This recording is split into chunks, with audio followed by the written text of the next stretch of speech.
Here, cool. Believe I am recording. All right, cool. So, uh, good morning, good afternoon, or good evening, depending on when you're watching this video. We made a decision as a company to update our older Allianz video for a more updated version of it. And so if you're watching this video is because you're wanting to learn about how the Allianz platform works when it comes to their Index Universal Life product. And so I'm going to give you a napkin presentation that I use when it comes to explaining how an IUL works, a generic version of that. Then I'm going to take some time and I'm going to share with you the differences, what makes Allianz's IUL different from the rest. And then if we have some time afterwards, I'm going to actually run an illustration. And if I don't get a chance to run the illustration, I promise you I'll do a second video where I will actually run some illustrations and show you guys how to build an illustration, both max funded and target, because in my opinion, there's a home for both of them. It's just a matter of properly explaining it to the client, pros and cons to each option. So first, let's get this bad boy started on the napkin presentation. I call these napkin presentations because old school, back in the day, a lot of advisors on Friday nights would go to the happy hours, would go to wine tasting sessions, and they would use those opportunities to network. And so if you were talking to somebody at the bar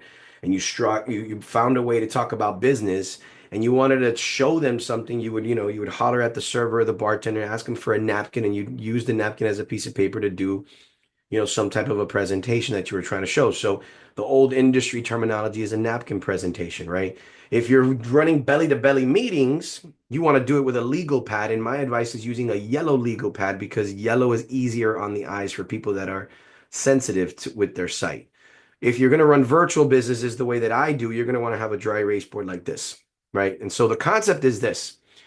When I'm usually meeting someone and doing a fact finder, I want to present to them the different types of insurances that are available. And I start from the more basic to the more advanced, right? And I use an analogy of cars. And so for those of you that know me, I call it the 5 types of insurances. And I've got different cars for each one of them. I'm going to go right into it and I'm going to explain what is the napkin presentation that I do when someone says, "Hey, Tony, I saw your 5 types of insurances presentation. I saw what the IUL does. I want to know a little bit more. You gave me kind of a 50-foot bird's eye view. Now I just want you to zoom in a little bit. Give me a 25-foot view of exactly how an IUL works. Give me the ins and outs about it." And that presentation that I'm about to do right now, I call it the 2 buckets presentation. I've been doing it now for about a decade and a half. I don't want to take credit as though I created it because I didn't. I'm just a really good copycat of some very, very successful people in the industry. So I'm going to show you how this one does. I've actually ran into some other advisors from other locations that they have different names for it. They call it the 2 barrels or the two, I don't know, I'm not sure. I call it the 2 buckets because that's the way it was solicited to me. So let's first jump right into that, right? Now remember, this is an explanation of how an IUL works from a 25-foot view. So this applies to IULs in general, doesn't necessarily only apply to the Allianz. After I finish this presentation, I'll zoom in and tell you what are some of the differences with Allianz's IUL, okay? Let me see here real quick. Good, good, good. All right, cool. So let's get to it. So, Mr. Klein, let me explain to you how permanent insurances work, in particular the Index Universal Life, right? The first thing you're going to want to understand is the 3 ways that money grows. Okay, and then I'm going to tell you out of those 3, which is the one that the IUL replicates, right? So you got 3 places that money grows. The first is the fixed environment, right? 80% of people nowadays put their dollars here. They put it in this environment that's fixed because it's predictable. When you hear the word predictable and you hear the word fixed, what's one feeling, what's one emotion that you get about your money? And anybody who's in the room right now, do me a favor, just unmute yourself and give me the answer when I ask that question. What do you feel? Safe. Safety, security. Safety, security, right? You put your money here because you want your money to be safe. You want to feel safe. These are checking accounts, savings accounts, bonds, so on and so forth, right? Very predictable environment. So what's the benefit to this environment? It's very safe. That's the pro. What's the con to this environment? It's very low interest rates. They don't really earn a lot. This kind of looks like this. Right? It's kind of a straight line with a little vertical, uptick, right? This environment could very well earn anywhere from 3 to 4%, let's just say. But your money's safe. Now, if you really think about it and you compare this to inflation, the cost of goods today, so on and so forth, inflation is somewhere north of 6%, right? So even though your money is safe and even though you're earning money, would you agree with me that you're still losing safely the value or the buying power of your money? And if you don't understand how that works, I want you to think about milk for a moment, right? When I was a child and my mom bought a gallon of milk for me, it was $1.25. Somebody want to tell me right now how much a gallon of milk costs in today, 2025? Anybody want to take a guess? Yeah, Like No idea. six California, twenty-nine. 325. Right? So I mean, I go right now for a gallon of milk. I'm looking at 5.25. Still the same gallon, still the same quantity. It's still milk, but the buying power of my dollar dropped because of inflation, right? So even though you're safe here, you're still safely losing the value of your money. Second place you can put your money is directly in the stock market. Take my money, put it in the market, right? And so right here is about 15% of the US population still puts their money in the market. Now, when you put your money in the market, what are you going to see? You're going to see a lot of fluctuation, a lot of ups and downs, and so on and so forth, right? I showed this last week to one of my clients. He looked at that and said, man, that looks like a heart attack, man. It's like a heartbeat, just boom, boom, boom, boom, boom, boom, boom, right? And the reality is that that's kind of how it feels when you invest into the market, right? Do people go here for safety? Not really. There's no safety here, right? They go here not for safety. They go here for the potential rate of return. They're willing to gamble a little bit. They're hoping if they started here, they retire here, but risking ending up down here. 2008, real estate market crash. In that year, the market lost 42%. Can you imagine? 42% of your portfolio is gone in 1 year because the market crashes. Do you know that it took America 8 years to recuperate what they lost in that 1 year? So anybody that was in their mid 60s thinking that they were going to retire in 2008 had to go back to work to recuperate what they lost, and they probably had to work for about 8 years just so that they could get back to where they were before they lost their money. Now, again, I'm not here to tell you this isn't an advantageous place if you have an advisor and you're doing some dollar cost averaging and you're diversifying. Historically, long term, you're going to make money, but just understand it's a roller coaster of an environment, right? So here you got steady eddies. Here you got aggressive outs, right? Steady eddies, safety, aggressive outs, gamble a little bit, right? Third place you can put your money, which is where about 5% of America puts their money. By the way, this happens to be the hyper wealth of America. They put their money into index strategies. Tony, what the heck is indexes? I've heard of indexing before. What is that? Yeah, it's the S&P 500, the Dow, the Mosaic, the Barclays, all these indexes. Indexing is basically taking a group of investments and rating the performance of these investments from a period of time. Usually what you're going to find is what's called annual point to point, which means this, as an example, and then I'll erase it. Market starts here and then it goes up and down and up and down and up and down, annual point to point. So at the 1 year period, where did it end? Well, it ended up here. If it ended up here, and that's growth, the client makes the difference between where the market started and where it ended. So if the market, as an example, was at 101 and then closed at 110, that's a 9-point difference. Now I'm going to make 9% of my money. That's nice, right? I need people to understand who go into index funds like this, index strategies like this, that you're not directly investing the money into the index where you're going to, if the S&P goes up and down every single day, your money's doing that. No, quite the opposite. When you go into these types of index funds, you're saying, hey, pay me according to the growth of that index from this point to this point. And usually it's annual point to point. If in that 1 year market goes down, right? The market starts at 108, closes off at 89. That's a negative index. You're not going to lose any money. So one of the benefits is in a negative index, the worst that happens is you get a 0% return. Wait, that's kind of cool. That means, Tony, what you're telling me is this. If I put my money into index strategies, it means that if the market goes up, I go up with it. I like that. If the market goes down, I stay where I last left off. And all I'm really doing is waiting for the market to go back up, because if the market comes back up again, I get to go back up. But I get to go back up from where I last left off, which means I don't have to recover from the market loss. I get to go back up from where I last left off. That means that my portfolio inside of index funds is going to kind of look like a staircase. Yeah, there's going to be some flat. Of course there is, because there's going to be some years that the market doesn't perform. But at least when the market doesn't perform, I'm not stressing out like aggressive Al who just lost all his money. I'm not eating hot dogs and hamburgers because I just lost my money. Right? I'm barbecuing because even though I didn't make anything, I didn't lose anything. And then when the market goes back up, well, guess what? Aggressive Al and me, we're both barbecuing because he made a lot of money. I made a lot of money. We're happy. I kind of like that environment. This seems really nice. 5% of America puts their dollars there, right? You want to research index funds? Do me a favor. Research a gentleman named Warren Buffett. Warren Buffett is a big advocator to index funds. Very, very big advocator. Now, you can go directly into index funds and open up an investment portfolio, or you can put your money into index funds using an investment grade insurance company. That product is called an IUL, an indexed universal life policy, right? Some people will use another acronym calling it LIRP, life insurance retirement plan. LIRP is much more generic because LIRP could be a whole life policy, could be an IUL, could be a GUL, could be a VUL. There's a lot of different types of LIRPs, in particular, the IUL. So how does the IUL work? How does the index universal life work? I'm going to give you a visual example. Visually, say you got a bucket. There's your bucket, a little spigot right there, right? And you decide you want to put money into this. You can put money into it annually, monthly, quarterly, but you've made a committed decision to put money into this more than one time, by the way. Okay.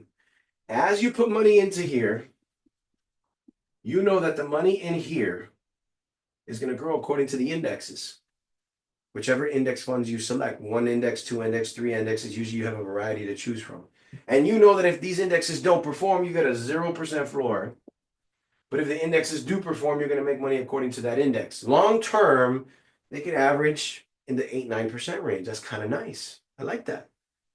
But because you're dealing inside of this investment grade insurance based product, you also get to take advantage of some of the tax codes that are inside of this, because this doesn't operate according to a 401k tax code. This doesn't operate according to a 403b tax code or a 1031 tax code. This operates on a different tax code. That tax code is called 7702-A, right? Internal Revenue Code. And this was created in 1904. That's a very old tax code. This tax code says a couple cool features. One, this is creditor safe. I like that, creditor safe, which means what? I can't be sued, garnished, or levied against this money. Right now, check with your accountant based on the state that you're at to make sure that that rule applies to the state, because there are some scenarios where it doesn't. But for the most part, it's creditor safe. I like that. That's really, really cool. It also is going to give you some tax advantages. Tax advantages means there are ways for you to draw money out in a tax favorable manner. What is tax favorable? In a way where you don't got to pay taxes. Let's just be honest.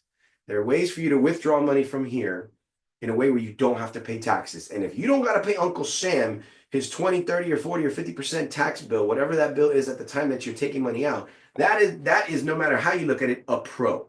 So you get creditor protection, you get tax advantages simply by putting your money into these index funds that happen to be inside of a 7702 tax strategy, which is an insurance-based product.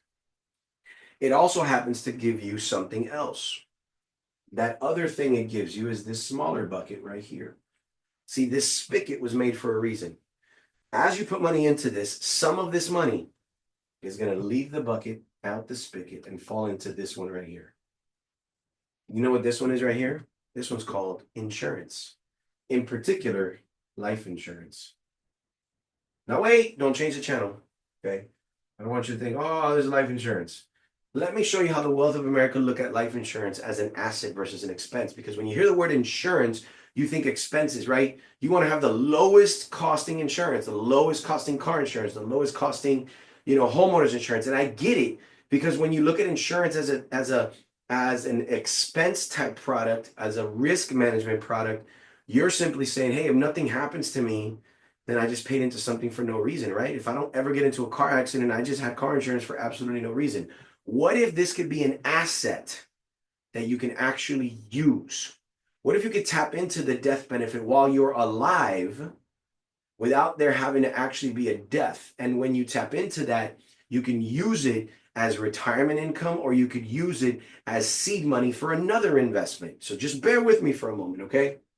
Some of this money goes into this insurance. Let's just say this insurance is $500,000 worth of life insurance. How can I tap into this life insurance? There's three ways. Not in all policies, not in all, but the ones that we like to work with have all three of these features. One is a death benefit. The person who took out this policy passes away, they assign a beneficiary, somebody gets this $500,000, and if the plan was designed appropriately, they're also going to get the cash that's in here. You get both. That's kind of nice. Not in all scenarios, but in a properly structured plan, the right type of company, you get both. Nice. Death benefit. The other one is called living benefit. Living benefit means the person who took out this policy, the person who's insured, gets sick.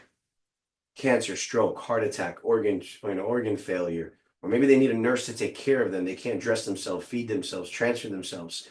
There's a trigger. Those are all triggers where you can do what's called accelerate your benefits, ABR, accelerated benefit riders.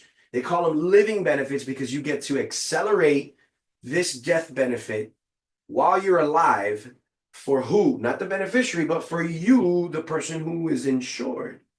And what do most people do when they accelerate their benefits because of some of these medical illnesses? They will use this money to pay deductibles, co-pays, hospital bills, medical bills, replace their income because they're not working, right? So it's hard to treat it as an asset during, an accelerated benefit scenario. But this is a second way that you can tap into it.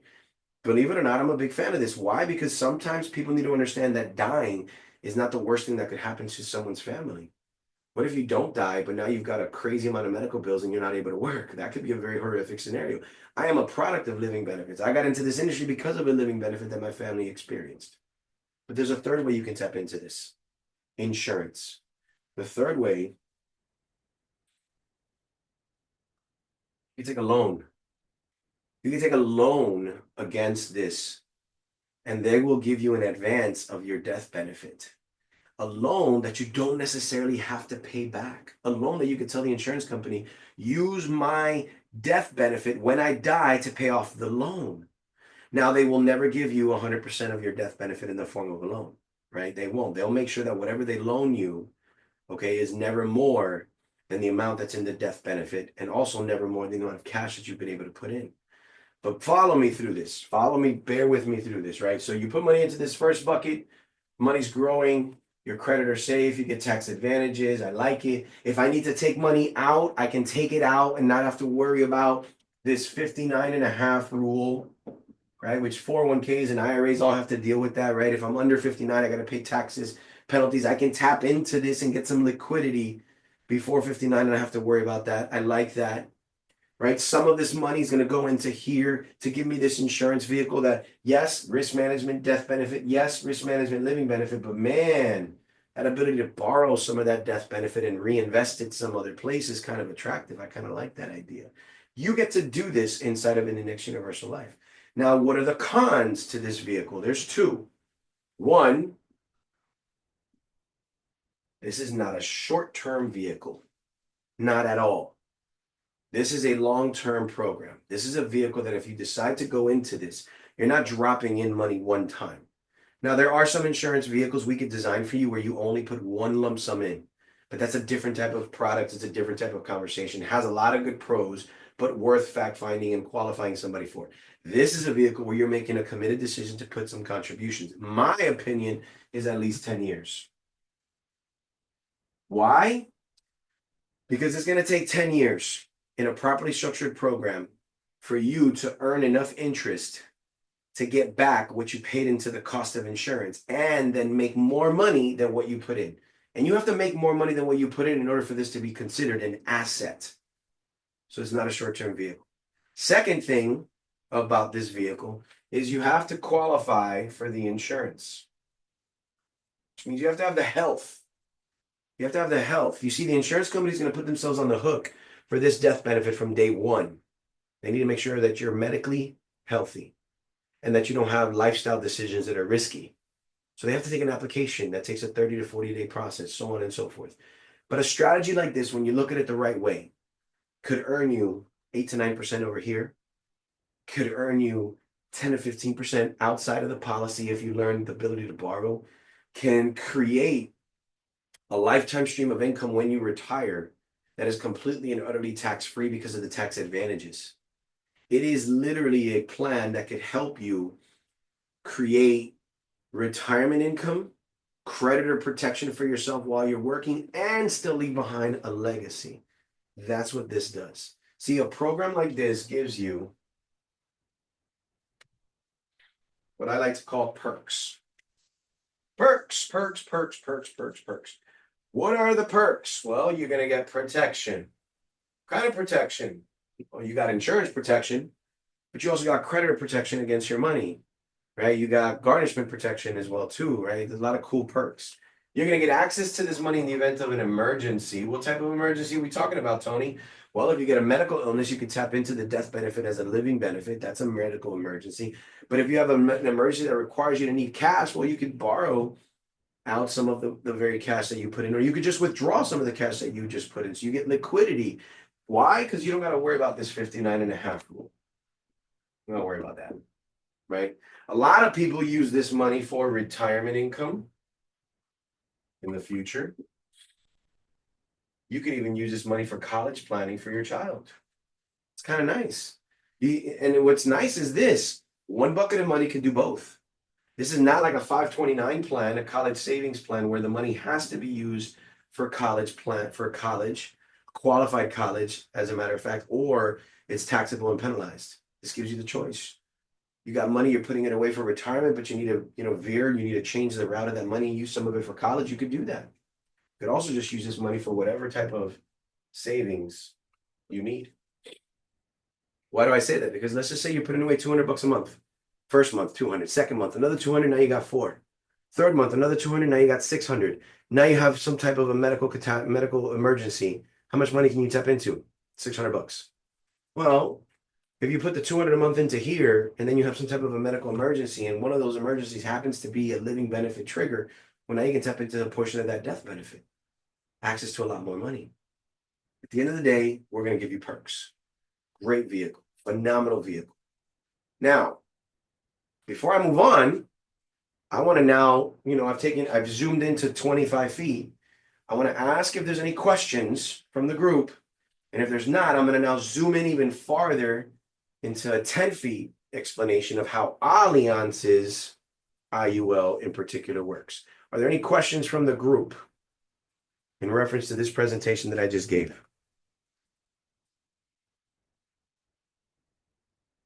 Any questions? No questions. Everybody's a master, a pro, a whiz. Oh man, we're going to be seeing some crazy amount of premium coming through the system.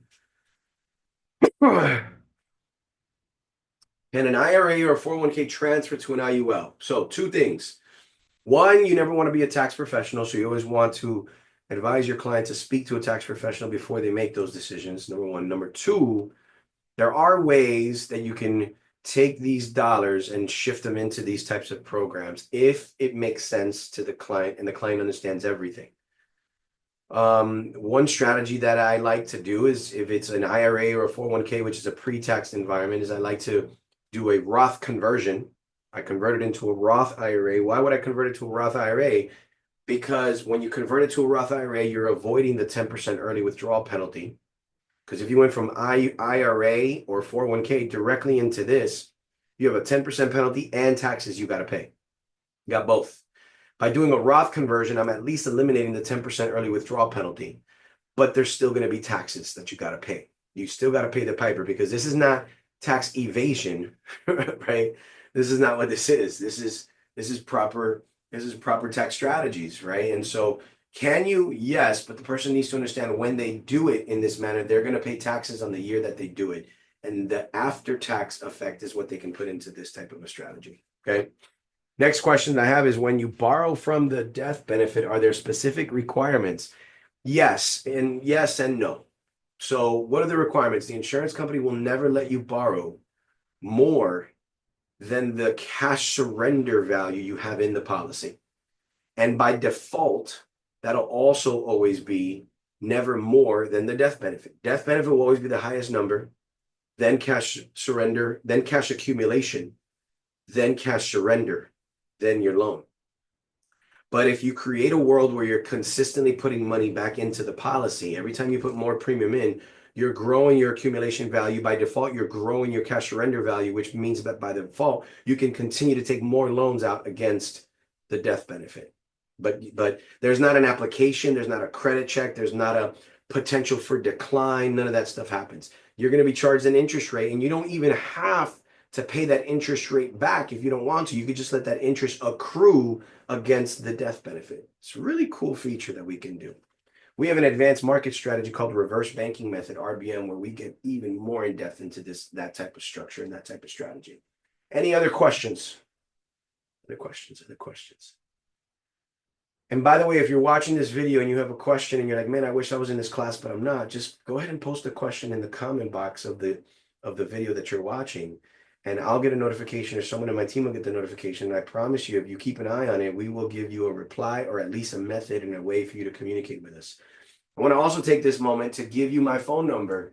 That way, if you're watching this video, you're like, man, I really like it, I want to talk directly to Tony Martinez or his team, just shoot me a text message, shoot me a phone call. Text messages are better. Number is 239-784-1118. Again, 239-784-1118. If some of you can do me a favor and just type that into the chat room, that'd be great.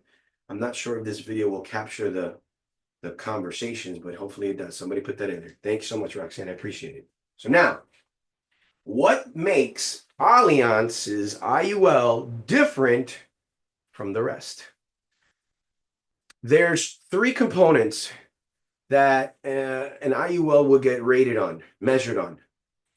You know, you've got death benefit, you've got living benefits, you've got cash accumulation. You're going to hear left and right, people marketing left and right. We have the number one IUL, ranked number one. But number one in what? If it's number one in sales, I'm not very attracted to that. What does that mean? That probably means that the company selling it is probably a very large distribution. Nothing wrong with large distribution, but from my experience, the larger the distribution, the more watered down the training becomes, because they're now catering to masses, right? They're catering to masses versus smaller, more intimate type of trainings, right? You've ever gone to a university, right? I went to the University of South Florida. I learned a lot more from the classes that were 20 and 30 than the classes that were 200 and 300. Simple understanding. I get a lot more training in smaller environments. So when someone is the number one in sales, I always kind of question, well, is it because they have such a large distribution where people are getting more generic training than specific training? Number one. Number two, number one in sales, does that just mean that they have a simpler underwriting process? And if it's simpler, does that mean that they overlook some things when making a decision to approve? An insurance company that simplifies its approval process, I promise you, it has a very high internal cost. Therefore, it's hard for you to say this is going to be a really great cash accumulator if you're paying so much into the cost of the insurance. So I'm always kind of crazy about that, right? Some people are like, number one IUL in death benefit. Okay, good. That just means that the internal components of that particular IUL were designed to give someone a very high amount of death benefit. Or number one in living benefits. That just means that the internal components of the product are designed where more of the money is going towards the living benefit cost than anything else. Again, nothing wrong with that. But when you're fact finding with a client, you should be able to present to them what they're looking for. So, Mr. Client, what's most important to you about this vehicle? Is it death benefit? Is it living benefit? Is it cash accumulation? I mean, you can tell me that all three are important, and I'll make sure that whatever I give you has all three. But I just need you to prioritize. This is my number one. This is my number two. This is my number three before I make a recommendation. Allianz will never be the product that if you have the same client, put the same dollar amount into multiple different IULs, Allianz's IUL will never be the one with the highest death benefit. Never. It's also the product that does not have all the living benefits, all the triggers. It doesn't. And they're very proud about that. Do you know why? Their focus is not death benefit. Their focus is not living benefit. Their focus is cash accumulation. They are a vehicle designed to grow cash. Higher death benefit means higher internal cost. Higher living benefits means higher internal cost. We want low internal cost, so more of the money stays in the first bucket and less of the money goes into the second bucket. Simple understanding. Simple understanding. Now, let me ask everybody here, does that conceptually make sense, guys? Does that make sense why they don't have high death benefit? They don't have all the living benefit triggers, and it's intentionally done because they want the majority of the money to stay in cash accumulation and not go towards the expenses. Okay. That's important because when an insurance company says, well, we have our living benefits automatically included at no cost, that's not true. You have it automatically included, which means the client can elect not to have it. But because it automatically has it, the cost is already taken into account. And that's something you have to consider. Allianz will always be a company that focuses its attention on having highest in cash accumulation than anything else, right? Number one. Number two, their underwriting process is not simplified. Be ready for medical exams. Be ready for 30 to 45 days of underwriting. Have the diligence as an advisor, as an agent. And I apologize, advisors if you're securities licensed and insurance licensed, right? As an agent if you're just life licensed, have the understanding that you need to call the carrier up on a daily basis and find out what the underwriting requirements are, and you need to be you need to be more diligent about that than normal, okay? Because underwriting is going to take a little bit, but it's worth it because they want to make sure that who they bring into this pool is the very best of the best. They don't want to bring in people who have a lot of health issues. They're going to be higher. There's a higher chance of decline because there's higher costs.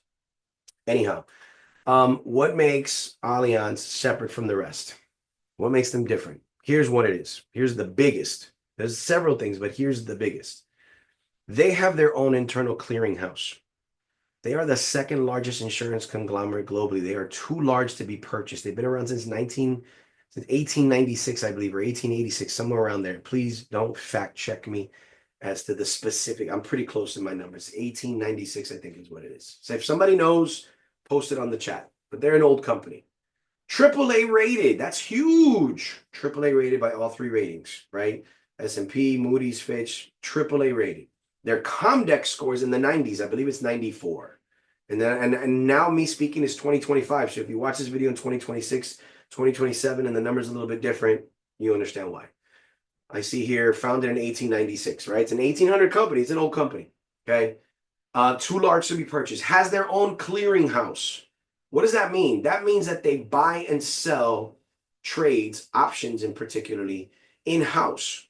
By not having to go to another company and trade, they can keep costs down. Because when you go to another company to trade, they have their trade fees that they're going to charge you. But by having your own internal, they don't have trade fees, which means that it's lower cost, which is beneficial to the client.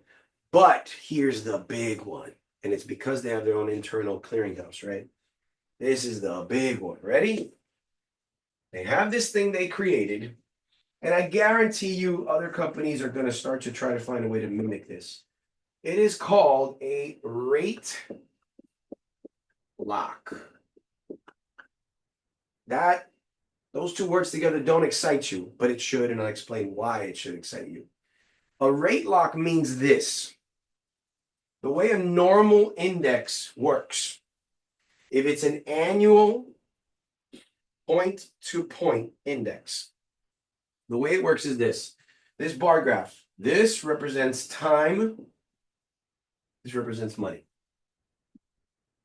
You put in money, and let's just say you're here. Let's just say this is day one, and this is an annual point-to-point, so day one, day 365. Right? Annual point to point, 365 days in a year. The market starts here, and throughout the year, the market does this. Right? Kind of goes up, goes down. Right? I'm just giving you an example. And let's just say, let me do it that way, just to make it a little bit more exaggerated. Let's just say the market closes on day 365 right here. Now, I need someone to answer this question, okay? Market starts at, let's just say 89.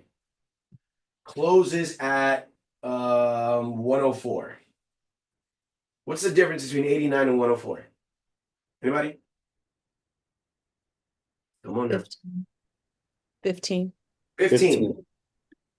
Anybody who has a normal IUL is going to make 15% return. because it's the difference between where the market was in day one versus where the market is on day 365. Assuming this index is a participation index and the participation is 100% or higher. If it's a cap index, like a 9% cap, even though the market has a 15-point spread, they're going to be capped at 9, which is why I'm not a big fan of using cap indexes when it comes to wealth accumulation, for anybody who wants to ask that question, right? I'm a big fan of participation indexes. This is a 15%. Now, let's just say the market didn't close that way. The market closed like this, right? For whatever reason, it was up and down, and it closed over here. And this number here is 84, right? That's a negative index. You started at 89, closed at 84. This is a -5 index. But because you're inside of index funds, one of the biggest benefits that all IULs give you is a floor guarantee. And the floor in this scenario is 0. Which means, man, if I was invested directly in the market, I would have lost 5. But because I wasn't, I didn't make anything, but I didn't lose anything. I got a 0% return. That's still attractive because guess what? You didn't lose any money. You're still barbecuing, right? This is how all IULs work, with the exception of Allianz, because of this rate lock. You see, as an Allianz client, you get to log in after you create your own personal portal, or you give authorization for your agent to act on your behalf, however you want. But you get to log in and you can see where the market is every single day. You don't got to wait till the end of the year to see what you're going to be credited. You could look every single day. Well, let's just say you do that and you happen to log in on that day. And the market that day was up here. And up here is 111. And you're like, man, if I lock my rate in right now, market's at 89 when I started. It's at 111 here. That is what's the difference between 111 and 89? And I apologize, it's a long day. 22. 22. 22%? Okay. I can lock it in right now and I'm going to make a 22% return. Even though the year isn't over. I still got all these other days, but because I locked it in, I'm basically telling Allianz when the year ends, credit me 22%. Holy crap, that's powerful. I can log in every single day and take a look at my portfolio and see where the rate lock is at. I can do that? That's crazy. That's amazing. I'm going to throw another word in here, right? I'm going to throw another word into rate lock. You ready? This is the word. You ready? Auto. Woo, auto. Not automobile for my motorheads. I'm a motorhead. I'm a big, I like that. Here's what I like about auto. I can log in. I can tell the computer system, hey, Mr. Computer, I'm not going to look at this every day. But if the market hits 20 points, 15 points, 10 points, whatever tickles my fancy, I'm going to use 20 points as my example. If the market hits 20 points above where I'm at, I need you to automatically lock me in. Even though I'm not logged in, even though I'm not, even though I'm not hitting that button, I need you to automatically lock me in. Automatically lock me in. That's powerful. That is, holy crap. That's powerful. You see, everybody else has to deal with whatever the market closes at. They have no choice. They can't be like, oh, mid-year, the market's really high. I wish I could do something. No, they got to wait no matter what. You get to manually lock it in, or you get to set an auto lock if you want. That's powerful. Now, as an agent, you can log into your portal and you can pull a report and be like, hey, can you give me a report on how many people today are over 5%, 6%, 10%, 15%? I just want to see a report. And you'll get a full report of every single client you have where their indexes are over whatever number you picked. Like I love to run 5% and above return rates. I run a 5% report and I get a list of every single person that if I lock them in today are over 5%. Do you know how excited my client gets when I call them up and I'm like, hey, listen, I don't know if you saw this today, but I logged in and I could lock you in right now at 14.25%. And I know you got 3 more months left in the year for your whole year, your year to be up, your anniversary, or you got a day left, or you got 10 months left. But if I lock you in right now, you're earning 14%. Do you want to do that? Yes or no? Yes, lock me in, Tony. Thank you so much for overseeing my portfolio. I really appreciate that. This is huge. This is enormous. Last year, my fiance locked in at 14 and a quarter. I locked in at 14 and a half because we were able to log in every single day and take a look and see where the portfolio is. There's not a single IUL in the market space. Mind you, I'm a broker. I sell many, many companies. I love Fidelity and Guarantee because of their their day one elimination, their living benefits. They have 150% participation. Great company, A-rated company, no problem. Great. I love Nationwide, another A-rated company, wholesome family name. I'm not going to tell you I only sell Allianz. I'm not, but I am going to tell you Allianz is the only company that has this auto rate lock feature. Out of every single IUL company in the market space, they're the only ones that have this. They're the only ones that have this. Eventually, I have a feeling some company's going to try to replicate it. And there's nothing wrong with that because I think that's good, healthy competition, especially being an independent broker. Listen, another company comes up with this, I'm going to get contracted with that company because I want to have more tools in my tool belt when I meet my clients. That's powerful. But isn't it cool to know you have this right now? So me personally, from my personal practice, guess what? When I meet a client and they love the concept of an IUL and their pure focus is cash accumulation, and they recognize that they don't want a really large death benefit, they recognize that they don't need all the living benefits, their focus is 1,000% cash accumulation, guess what company I'm going for? This one right here. I'm going this route right here. This is the one I'm going with. This is the one I'm going with. Now, if I get a different client that's like, hey, listen, living benefits are important to me. I want all the living benefits. I do want cash accumulation, but I also want living benefits. Guess what? This is not the company I'm going to use, right? That's what good fact finding is all about. I'm never going to be that person that has an illustration in my back pocket for the first meeting because I don't know anything about the person. My first meeting is just pure questions and fact finding. My second meeting is a few days after my first meeting to give me enough time to case design, case prep, and even ask my peers for questions or suggestions before I present something. And when I present, I want to present 2 or 3 options. But if someone's telling me cash accumulation, bam, there it is. Here's also what's really nice about them. And other companies have this feature too, so I don't want to say this and you jumble it up with the fact that I've already mentioned that Allianz is the only company that has this rate lock feature. This is something that other companies do have, but it's good that Allianz has this as well. They can accelerate underwrite, which means they can get you approved without medical exams. They can do that. If the numbers that come back are looking good, they will do that and they won't automatically require a medical exam.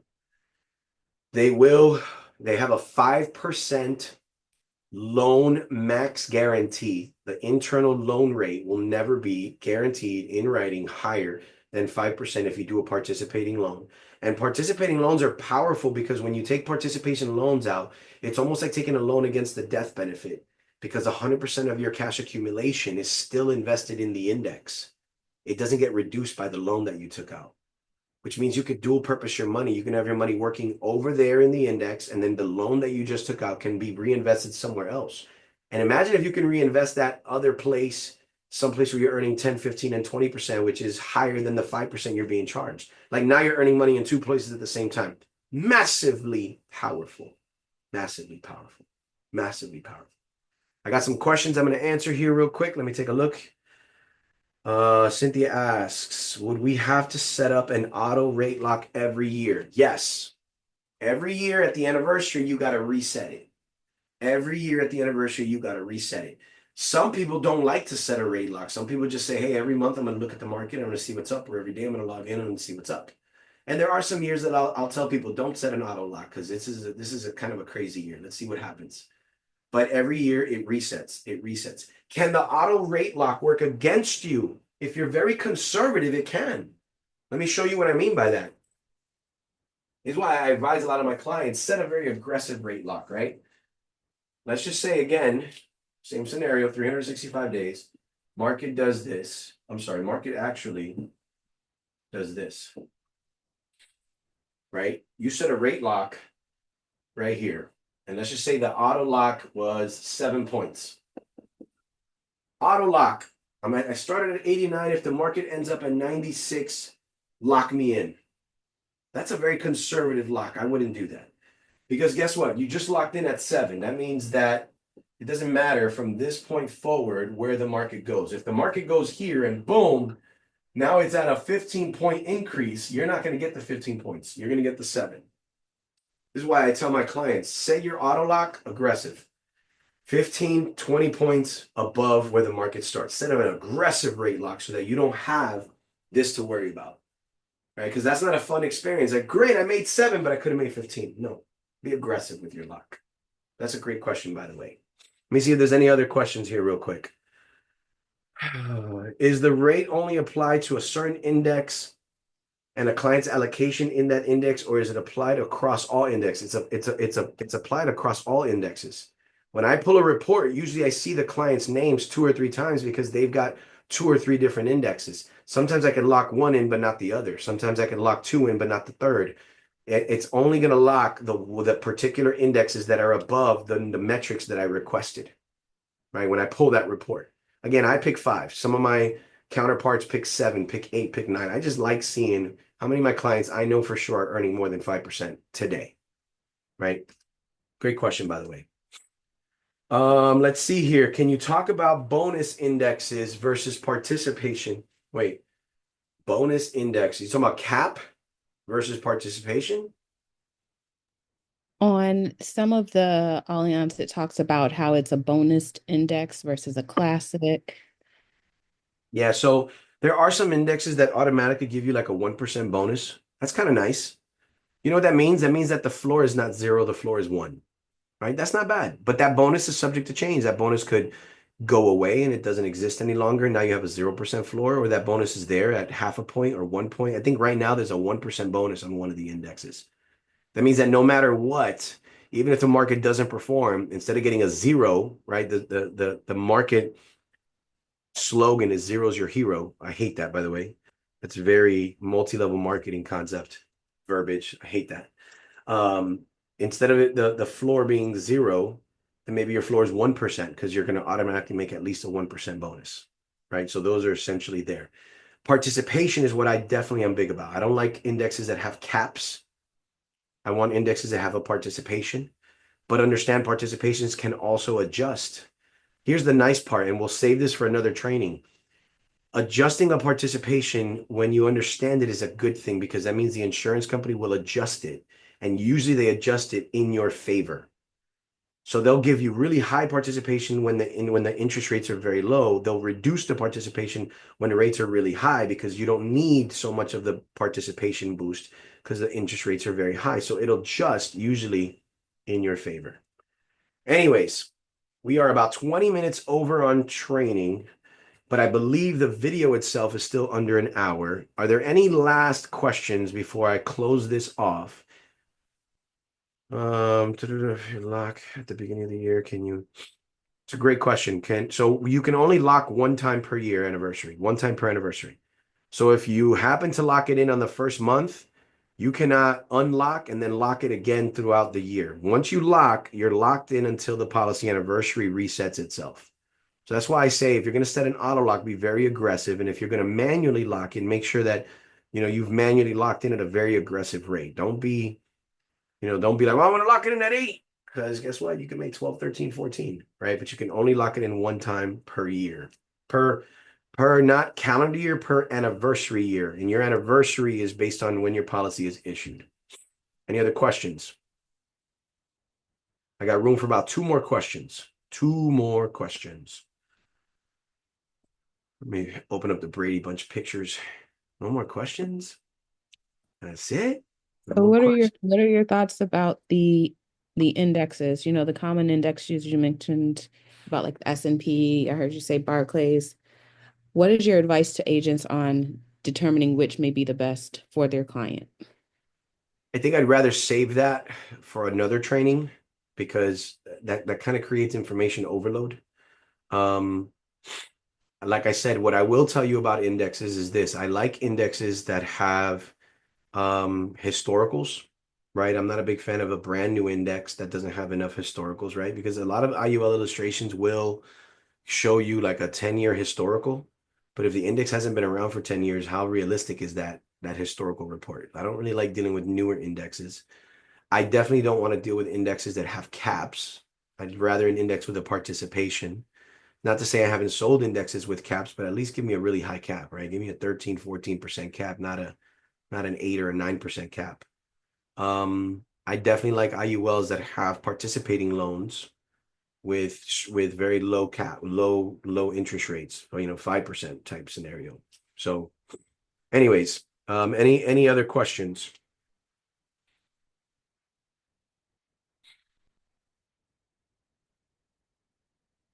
Any other questions? Any other questions? All right, guys, I gotta hop off. I got a couple other things that I gotta do. Here's what I'd like for you guys to do. If you like this video, do me a favor, comment on the chat box. Comment on the chat box if you're watching the video. If it's my actual live class that I'm talking to right now, go into Mighty Networks and give me the top two things that you liked about today's training, and give me one thing that you learned. And if you know everything that I already just shared, then don't give me that one thing. But if you learned something today, give me the top two things about today's video, about today's training that you liked, and give me the one thing that you learned on the chat box. And I look forward to seeing you guys on the leadership board. I look forward to seeing you guys at our next up and coming convention in Orlando, Florida. This is the type of training we're going to give in these clinics, right? This is, imagine 5 different conference rooms, clinics. It's this type of training. It'll 1000% up your game when it comes to sales. You'll start finding yourself in the $1,000 a month range, $2,000 a month range. You'll get a couple clients that'll give you 30 and 40,000 a year contributions because of your knowledge base of this product and how it works. And if it's not this product, it'll be another product, but get yourself educated on the ins and outs of how these strategies work. Have a good one. Be blessed. I look forward to seeing you guys. Bye-bye. Not all. Tony. Thank you, Tony. Thank you. Good night. Night, everybody. Nice, guys. Thank Good you, night, guys. Tony. Guys, Great training, Tony. Thank you. bye-bye.